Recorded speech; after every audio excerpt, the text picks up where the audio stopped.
Good morning, Humanity Church. How you doing? Good, good. It is so good to be with you. Happy Father's Day to all the dads in the room. Happy Father's Day to everyone who has a dad in the room. It's all good. We're excited to be here today with you. I'm excited to be back. We are wrapping up a series that we've been in for the last few weeks called Proof of Life, where we've been taking a look at these vital signs to inform us of whether or not we're actually fully alive. Now, of course, we have vital signs to let us know whether we're physically alive, like our heart rate and our respiratory, our oxygen levels. But it's harder to determine, am I actually alive? What does that actually mean? What does that actually look like for us when we find ourselves struggling with life and what it means to be fully alive? And so we're going to wrap up this conversation today and taking a look at John's final words to us. He's been giving us these proofs. We talked about the light test, the passion test, the truth test, the world test, the love test. If you don't know what those are, go back and listen to the podcast. We don't got time for it today. But we get to the very end of this book that John's been writing, 1 John, and this is his final words to us. After all of this is what he wants us to know at the very end of what it means to be fully alive. He says this in 1 John 5:20 and 21. We know that the Son of God has come and has given us understanding so that we may know him who is true. And we are in him who is true by being his Son, and we are in him who is true by being in his Son, Jesus Christ. He is the true God and eternal life. Dear children, keep yourself from idols. Now this seems like a strange afterthought right here, right?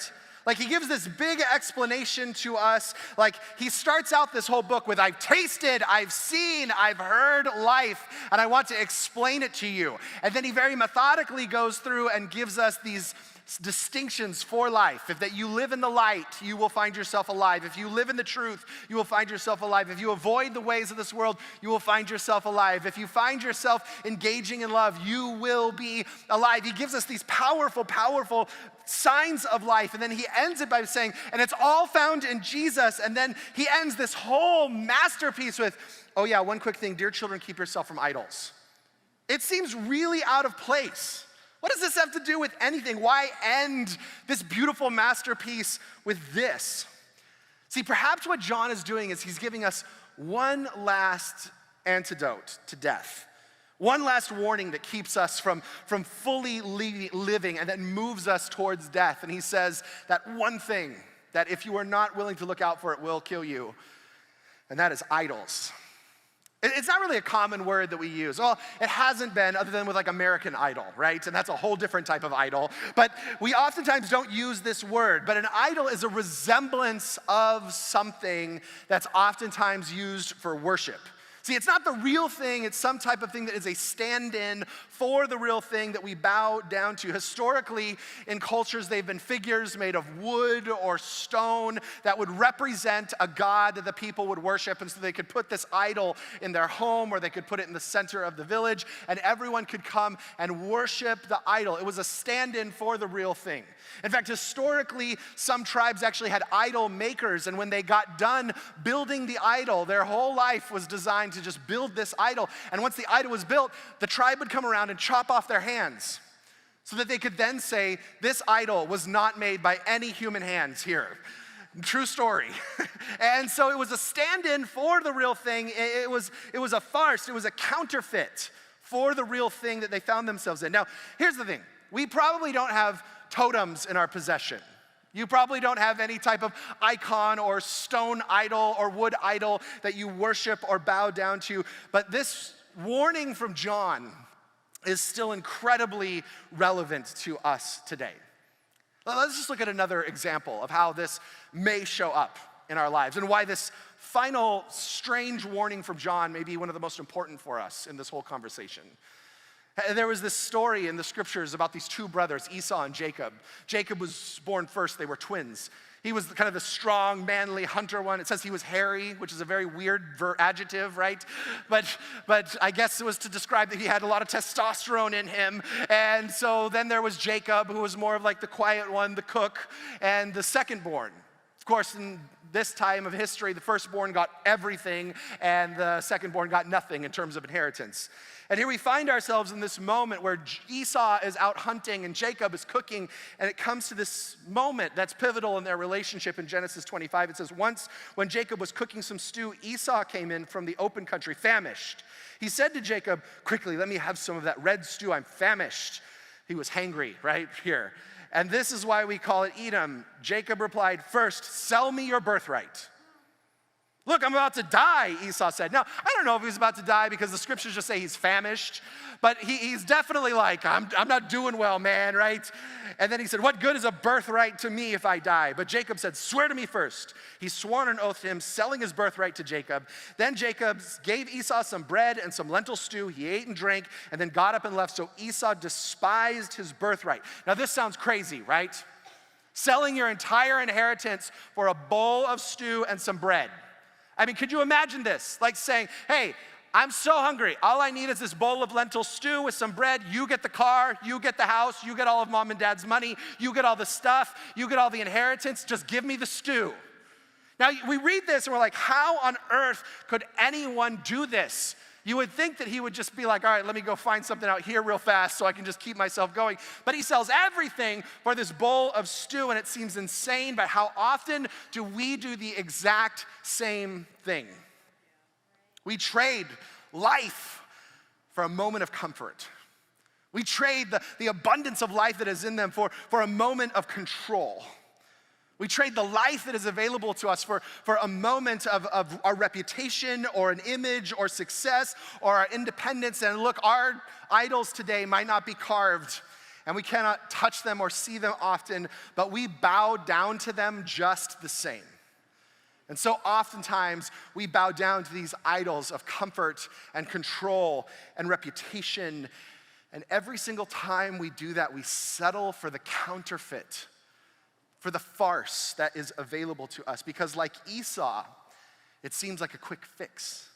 It seems like in a moment of discomfort, this is the better trade-off. And then we find ourselves slowly dying in the midst of it. I remember as a kid, there was this time where I was sick and my mom gave me Tylenol. And I asked her what the Tylenol did for me. And she said, well, it takes away the pain. And I said, well, and I remember as a 7-year-old putting the pieces together and saying, but does it cure me? And she said, no, it doesn't cure you. You just won't feel the pain anymore. And my poor mother, as a 7-year-old, I remember spitting out the Tylenol because I thought, this is not the cure. This is just covering up the pain.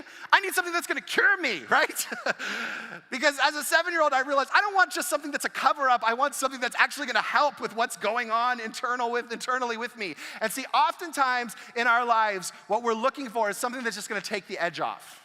Something that's just gonna take away the pain, something that's gonna alleviate the discomfort, something that's going to remove us from the fear and anxiety of feeling out of control in this life, the overwhelm, the heartbreak, the disappointment, the despair, the letdown. And so we're looking for something that will just cut the edge off. And oftentimes we find those in these idols. And every single one of these proofs that we've been talking about over the last few weeks have a counterfeit. They have an idol that's connected to them if we're not careful. And John's final warning is to keep us from the counterfeit that we find ourselves.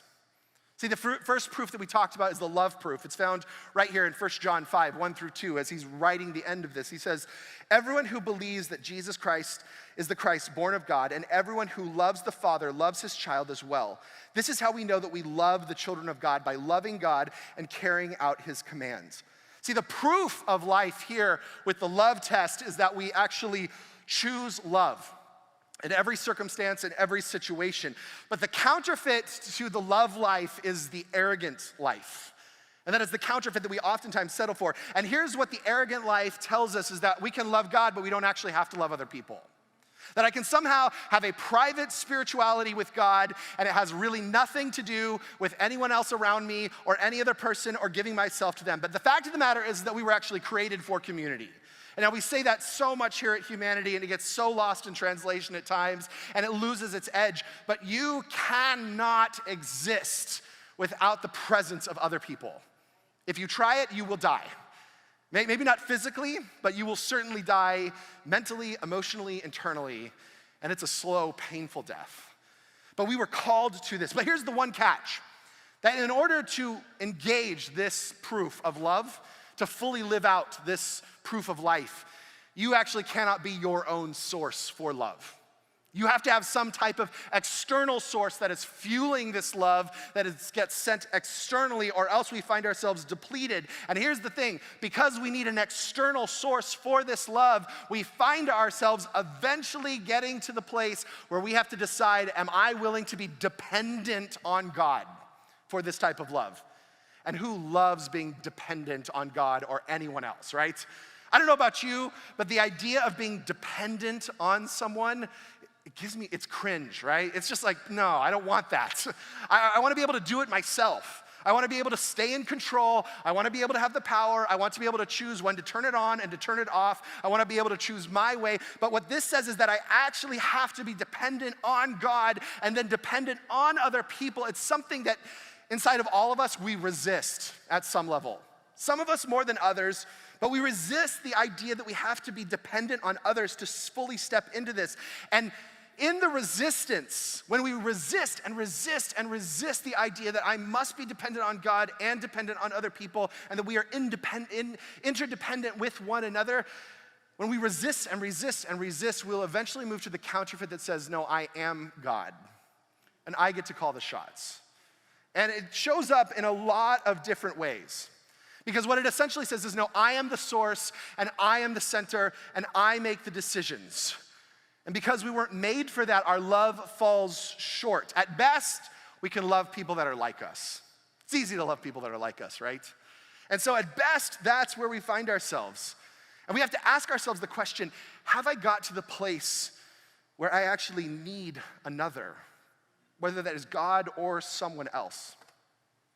I coach a lot of people in life, and very few times in our conversation do people start with the admission, I am unloving, or I'm arrogant. It usually takes a while to get there, but usually we don't start there, right? In fact, most people, when I say, hey, would you consider yourself a loving person? They would say, absolutely. And I say, would you consider yourself arrogant? Absolutely not. We'll get there eventually in the coaching conversation, but it's not something that we lead in. See, in fact, most people would say, no, I'm incredibly loving and I'm incredibly self-sacrificing. But see, the mirage of this proof is that we say we're loving because we love easy people. We love the people that are easy. We love the people that are like us. We love the people that are convenient to love. We love the people that are like us in the middle of this. See, the reality is that we struggle to love those who are not like us, and we resist loving those people fully. See, here's a question that we have to ask ourselves, honestly, is who are the people in my life that I just tolerate? Who are the people in my life that I have just chosen to simply coexist with? Or who are the people in my life that I've just decided they're not worthy of my love? See, the moment that you swap love for toleration, or the moment that you swap love for coexistence, you've settled for the counterfeit of this proof of life. And see, the arrogance comes when we assume that God doesn't love them, so we don't have to either. And it always leaves us wanting. It always leaves us longing for something else when we decide that we're God and our love is sufficient and it is discriminatory in who we fully give it out to. The second proof that we talked about is the truth proof, and it's found in the next verse here in 1 John 5:2-3. It says, this is how we know that we love the children of God, by loving God and carrying out his commands. And it says, in fact, this is love for God, to keep his commands, and his commands are not burdensome. See, the proof of life here with the truth proof is that you are actually living and leaning into the truth of God. That you're like, hey, God, what is the truth to the universe that we live in, and how can I fully engage that with every part of our being? And here's the counterfeit. The counterfeit to the truth life is the religious life. Now, that actually may seem counterintuitive because you would think that letting go of a life confined by the scriptures and a life confined by truth, that you would make you less religious. Religious being a very dogmatic system of beliefs that we followed.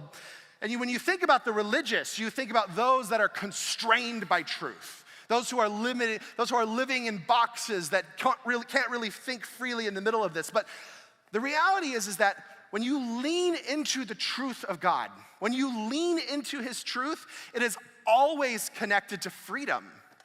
That in the scriptures, truth and freedom are like cousins, and they go hand in hand everywhere together in the middle of this. And one thing that we are set free from when we lean into the truth, when we step into the truth, is the need for religion and ritual.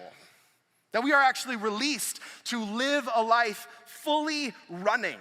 It actually says that in the scriptures, that when we step into the truth of God, that we are released to run in this life, that we are given momentum in this life that was not available to us before this. See, when you are aware of when you are unaware of the truth, or you know the truth and you're just unwilling to live in it, you know God's commands, you know how he's called us to live, and you're just like, yeah, I'm not up for that. You actually start to move slowly because you find yourself in the dark.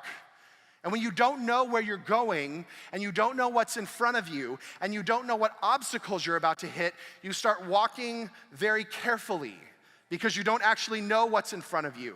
You don't actually know what are the consequences of my actions. You don't know when I do this, this happens, or when I don't do this, this doesn't happen. And so you are not freed up to run. You find yourself calculating every single move, trying to figure out, is this going to bring me life or is this going to bring me death? And you find yourself incredibly religious in your decisions. But when we find ourselves leaning into the truth, we are free to run. See, truth is often connected to freedom, but truth is also connected to light. Scripture says, your word is a light unto my path and a lamp unto my feet. I used to work up in Running Springs, and part of my job would be to walk around a camp at night. And it was so critical that I always had my flashlight with me because it would be pitch black dark. And I worked with high school students, and they would all, especially like the machismo boys out there would be like, I don't need a flashlight. And I'm like, have at it, man, right? And eventually they would be right next to me because I would be the one with the flashlight and they would be the one tripping all over everything. But let me just tell you something. Never once when I've been out in the dark hiking through the mountains with a flashlight have I ever thought, man, this light is so constraining. Man, this light, it's just so non-inclusive, right? I've never thought to myself, man, why is it showing me this rock? That's so arrogant, right? That's so constraining. I mean, you don't need to show me that rock. That rock could be anything. Let me decide if I'm going to walk over that or not. Don't show it to me. See, the light actually releases us to move freely. The light actually releases us to know, hey, if I make this decision, this is going to happen. If I step there, that's going to happen. If I don't step there, this is what's going to happen. And it releases us to run in the middle of it. No one ever feels like the light limits their life. It always releases us into this. And when we step into the truth of God, it always releases us. See, when you don't have the light, you become incredibly rigid in your movement. See, it's not that you are free from ritual and religion when you reject truth. You just find yourself having to make up your own truth and to make up your own rules to reality. And in fact, you become more dogmatic and more constrained in what you follow because you are literally making it up as you go. You are literally trying to figure out, is there a rock in front of me? Is there a log that I'm about to trip over? Is there a ditch that I'm about to fall into in the middle of this? And we find ourselves becoming incredibly religious, and it may not look like prayers and candles, but it looks like the new religion of tribalism. It looks like the new religion of anxiety. It looks like the new religion of fear. It looks like the new religion of attempting to control everything around us because you need to create routines and rituals to keep you safe because you don't know what's true out there. And people disregard the truth. When they do that, they become some of the most dogmatic, religious people I've ever met because they find themselves scared. And if you disagree with my truth, you're dangerous. And you need to be released from my presence. And so we settle for the counterfeit of the truth life by becoming religious in so many different ways. In fact, James 4:17 says, if anyone then knows the good they ought to do and does not do it, it is sin for them. See, if someone's like, I'm clear about what the truth is, I'm just unwilling to lean into it, I'm unwilling to live it, the scriptures actually say they become a liar. So when we recognize, oh, I am supposed to forgive and I'm unwilling to lean into that, I enter into the religious practice of vengeance and self-protection, and it becomes very ritualistic. When I recognize that I must give up this unhealthy choice but refuse, we enter into the religious practice of addiction. When we find ourselves recognizing that there is a higher calling and a higher purpose to my life that I am called to take up and step into, and we don't answer that, we enter into the religious practice of apathy and mediocrity and cynicism, and we become more religious and more disconnected, and then we wonder, where is God in the middle of all of this? See, we are called to obey because we love God, and it brings us freedom and life, not because it constrains us. See, ironically, when you step into the truth, it releases you from living a religious life. It releases you from living a life of ritual and tradition. And it allows you to step into the endless possibilities that the truth of God releases us into. It releases us from the counterfeit of religion. The next test that we talked about is the world test. And this is the proof that you're moving towards the kingdom by going against the default flow of the world and the culture around us. The counterfeit to this is what we call the social life. Now, not having a social life. Please have a social life. Don't hear me that, right? Don't hear me say that having a social life is the counterfeit. But living a life defined by what is socially and politically orthodox will eventually move you towards death. Going with the flow of the culture around us. I call this the lazy river life, right? Lazy rivers are great on vacation. I just got back from vacation, sat in a lazy river for about an hour. It was nice, right? You just sit there with a pina colada and you let it take you, right? And you just go. You don't do anything. You just sit there and it takes you. And this is oftentimes what happens when we find ourselves unwilling to live in the world test, and we find ourselves in this counterfeit of the social life. It's just like, let it take me. Whatever feels good, wherever the culture wants me to go, that's where I go, and we live a life of non-decision. Like, I don't really have to make the decision. The culture makes it for me. The world around us makes it for me. And we find ourselves, ironically, falling in line like soldiers. Isn't it interesting how this is happening so fast today? What's so fascinating to me is you can ask someone, what is your opinion on this controversial moral topic? And once you get that answer, you can almost predict their answer on every single other topic. Because people don't actually think for themselves. People don't actually have a thought process that's critical around what is actually the good thing to do? What is the noble thing to do? What is the right thing to do? What is the whole thing to do? What is the beautiful thing to do in this moment? Because we simply fall in line and follow blindly. And we call it all kinds of different things. We call it right, left, liberal, conservative. We think that we're free thinkers, but we're not. I remember when I was a kid, and I would come down here to Downtown Pomona, and I was like a little punk rock kid. Still have my Converse, right? That's about all that's left of it. But I remember coming down here and we would put on our punk rock clothes. Black jeans, black t-shirt, have buttons on, spikes, pins, do the hair crazy, all the things, right? And we'd come down here and everyone else would be dressed the exact same way, but we would declare to the end of our lives, we're so unique. We're rebelling against society. Look at all of us dressing up the exact same way. Look at us and our uniqueness. We refuse to go against society. Meanwhile, every single one of us looked exactly the same. And see, this is how we fool ourselves. We think that we're actually being unique, that we're actually just being who we are called to be, but the reality is we find ourselves drifting with everyone else, and you can call it all kinds of different things, but at the end of the day, it's all just the world. And this is the danger of groupthink, is you think that there is some leader leading you into a future, whether it is a politician or a celebrity or a law or a theory, and at the end of the day, the blind are just following the blind. Are we in the rat race, or maybe we're just going down the drain in the middle of all of this? See, we think at times that we're going in the right direction when there's no resistance coming at us. When there's no real resistance against how we're living and what we believe and how we're engaging the world around us. I love watching little kids soccer because inevitably, at some point during the season, there will be a moment where a kid gets the ball and they start kicking it towards the opposite team's goal, right? And they're just like going hardcore. They'll take that thing all the way down the court, and there is no one stopping them. And they don't stop to think, this is weird. The opposite team isn't even trying to stop me, right?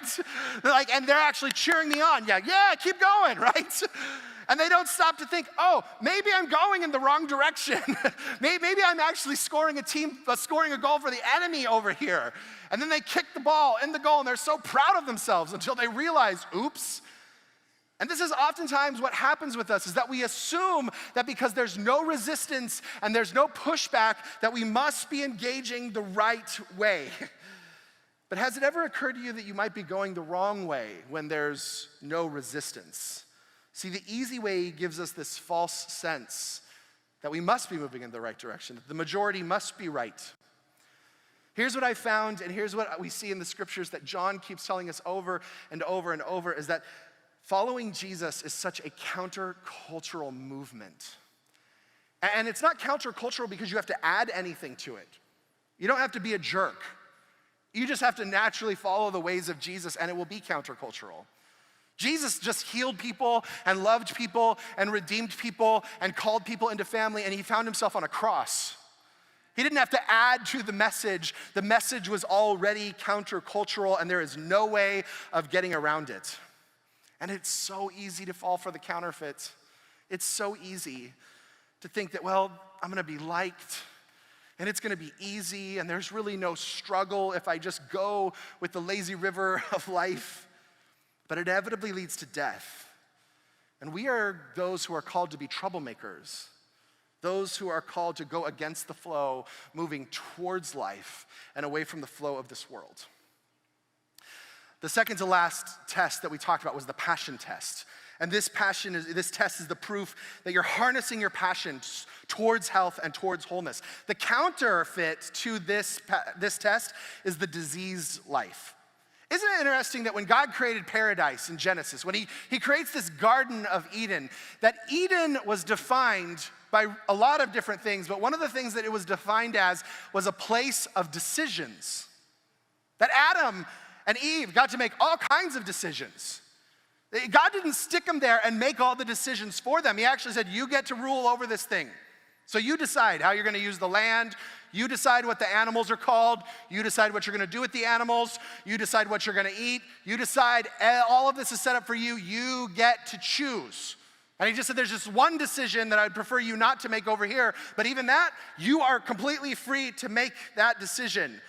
See, humanity was actually designed to be free to choose how we live this life, how we engage in this.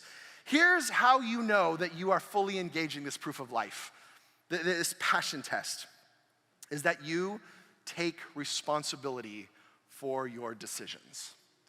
That you actually take responsibility for how you're choosing to live your life here and now. Now, that word responsibility is like a weighted word, especially in our culture. Because oftentimes when we talk about responsibility, what most people think that we're talking about is blame. So when we talk about responsibility, something happens and we say, who's responsible for this, right?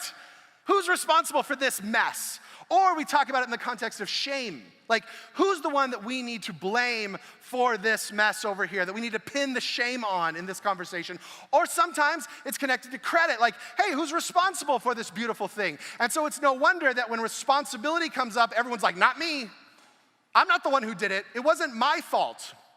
And look, this starts very, very, very early. I can't tell you how many times I have walked into my kid's bedroom and it is a mess. And I'm like, who did this? Both of them. Not me.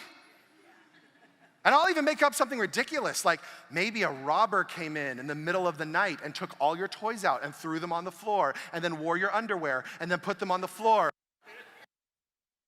And they'll be like, yeah.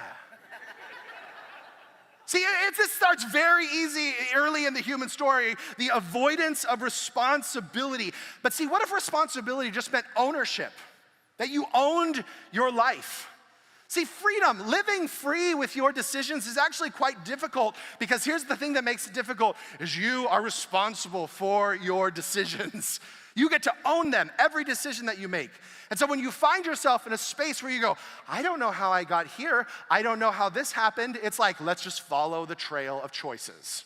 Let's follow the decisions that you made that led you here.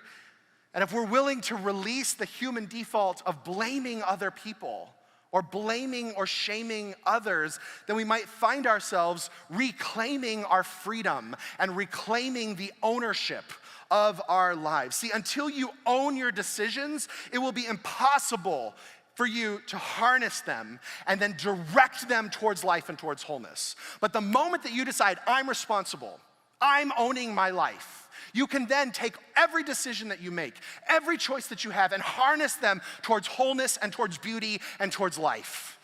And that is such a powerful, powerful place to be. In fact, I would say that one of the most powerful spiritual acts that you will ever do in your life is to choose your life and to choose how you will harness that. And you will settle for the counterfeit when you release that responsibility. And it will lead to heart sickness.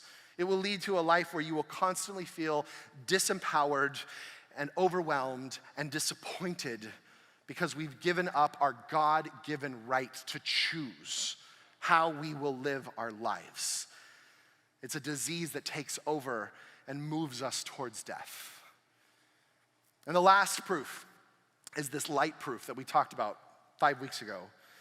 And it's this proof that we are living a confessional life, that we're willing to step into the light and say, hey, this is me. This is the good, this is the bad, this is the ugly. Here's all the things that I'm succeeding in, and here's all the things that I'm struggling in. Here's all the areas that I desperately need someone to support me. And the counterfeit for this is always the night life. So there are actually 3 times in this book that John says God will bring the light to us and then we walk away from it because we're afraid of stepping into the light with our lives. It's always interesting to me when celebrities self-destruct and then everyone's so shocked about it. And it's always a tragedy, don't get me wrong, but the shock is always interesting to me because we look at their lives and we see how perfect everything is. And we think, how could they have had an addiction? How could they have been struggling with mental health? How could they have made those decisions? Because what's kept in the dark from us is all of the broken parts, and all we get to see is the shiny parts. Now, you may think that's easy for a celebrity, but let's be honest, we do the exact same thing, don't we?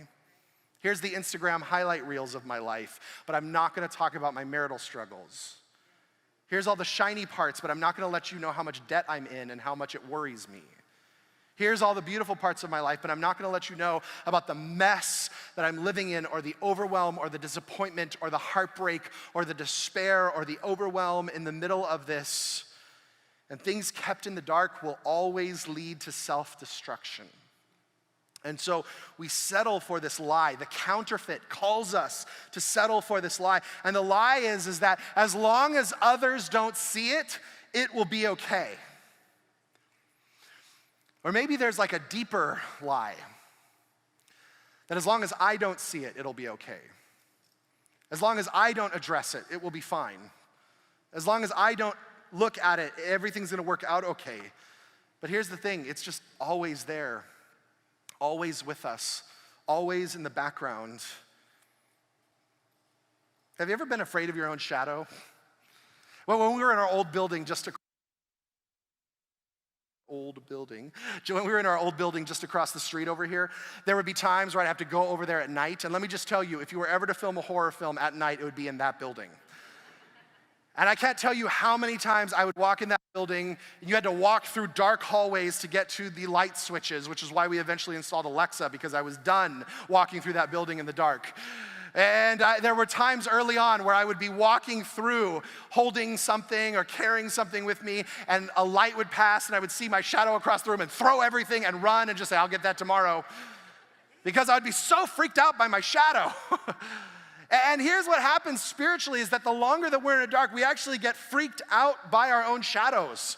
We actually get scared about the places that we're hiding in the dark because we think if this ever was brought into the light, everyone would leave me or people would think less of me. So we start to justify the darkness because we cannot stand the image that we find ourselves in. Well, it's okay to do this or engage in this because, I'm so stressed. It's just a little stress relief. It's acceptable for me, over here because I'm just different. People don't understand me. And if they knew me, they wouldn't understand me. Or no one understands. Or people would judge me if it got out into the light. Newsflash, people are already judging you. So you might as well give them something accurate to judge you by. See, the precursor to self-destruction is always self-deception. It is saying it's going to be okay. I don't really have to bring it into the light. See, the scriptures say that we love the darkness and that life is not in us when we find ourselves in the dark. For many of us, it's horrifying to have the things that are in the dark come into the light. But here's the reality, is that God is there with you in them. I imagine that when we find ourselves hiding in the dark, we're hiding and God's like right with us going, what are we hiding from?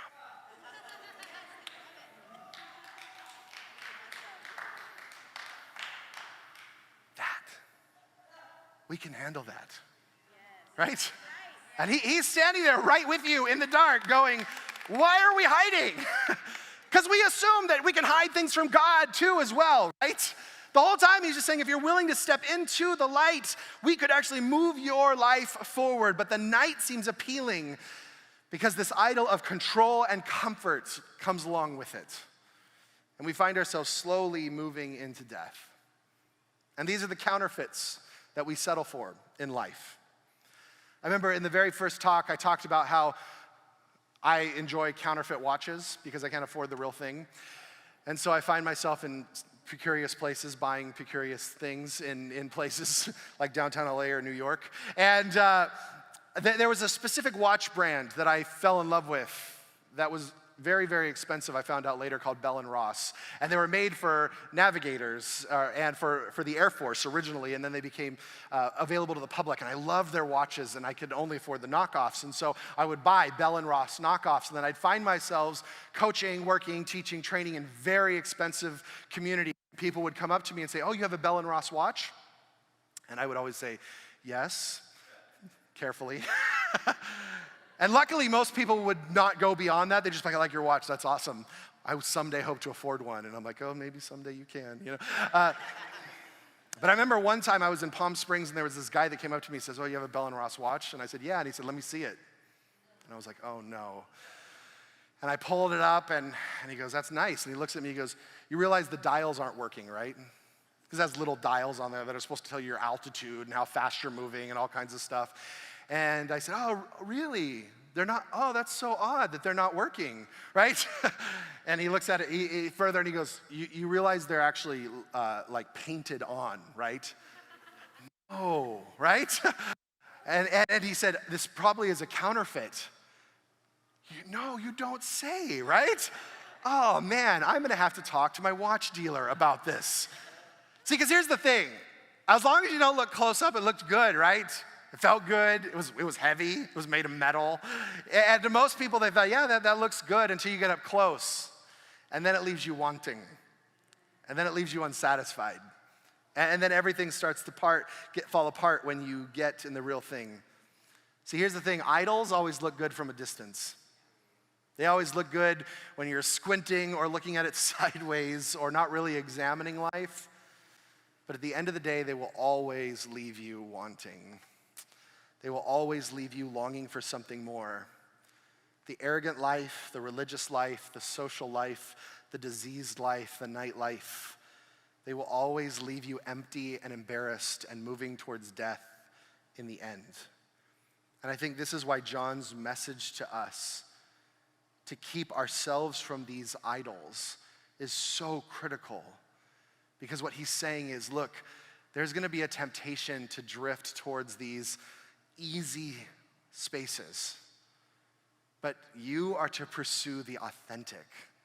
You are to step into the authentic, abundant life, that your joy may be complete. And he gives us the way to do that.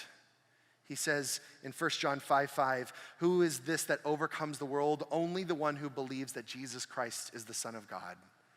1 John 4:4, you, dear children, are from God and have overcome them because the one who is in you is greater than the one that is in the world.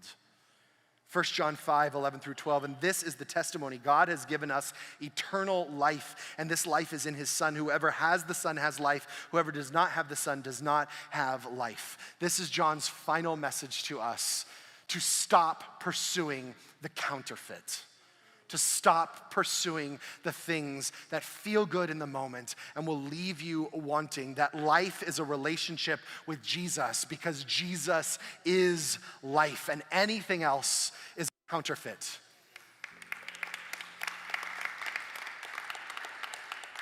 And the counterfeit always seems easier at first, but it will always use us in the end.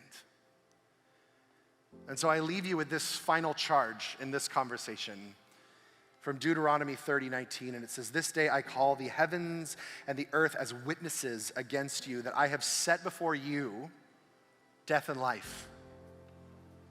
I've set before you blessings and cursings. Now choose life, that you and your children may live." See, the beautiful thing about this is that life is a choice from day to day. To check in. Am I living in the light? Am I willing to step into the truth of God and fully embrace that with everything inside of me?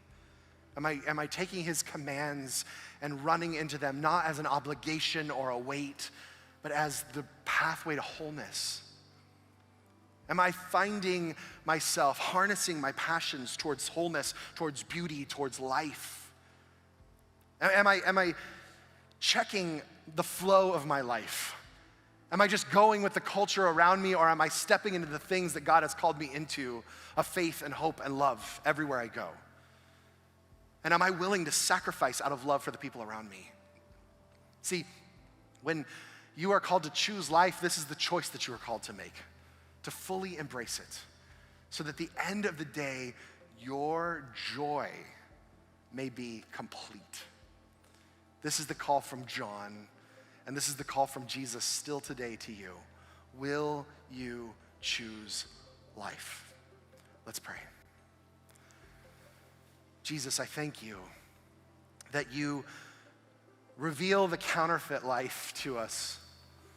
You reveal to us the places that seem easier, that seem like they're gonna get us by, that seem like they're a quick fix, and then you call us out of them, because you refuse to let us live a lesser life. God, forgive us for the times where we've chosen idols, the idols of comfort, of looking good, God, of being right, of stroking our own egos and our image. And God, may we be those who every single day choose to step into the light that you've called us into, the life that you've designed for us, in abundance, that our joy may be complete. And if you're here this morning and you've not yet connected to Jesus, this is your opportunity. See, this isn't something that you can choose on your own. It has to come from him who is life, Jesus. And it's really simple. It's just stepping into a relationship with him, deciding that you will follow him with everything inside of you. And so if that's you this morning, I'm just gonna invite you just to, if you're like here and you're saying, man, I need to connect to Jesus, maybe for the first time or the first time in a long time, would you, with no eyes looking around, just raise your hand and just say, yeah, I need to connect to Jesus today. Awesome. If you're online, you can just put in the chat box Jesus and we'll know what's going on there. But I just want you to pray this prayer with me. There's no magic words. I want you to pray, dear Jesus, I give you my life. I know that I'm broken. I know that you died and you came back to life for me. And so I make you Lord, and I choose life in you. I thank you. In Jesus' name, amen. Amen. Happy Father's Day, guys.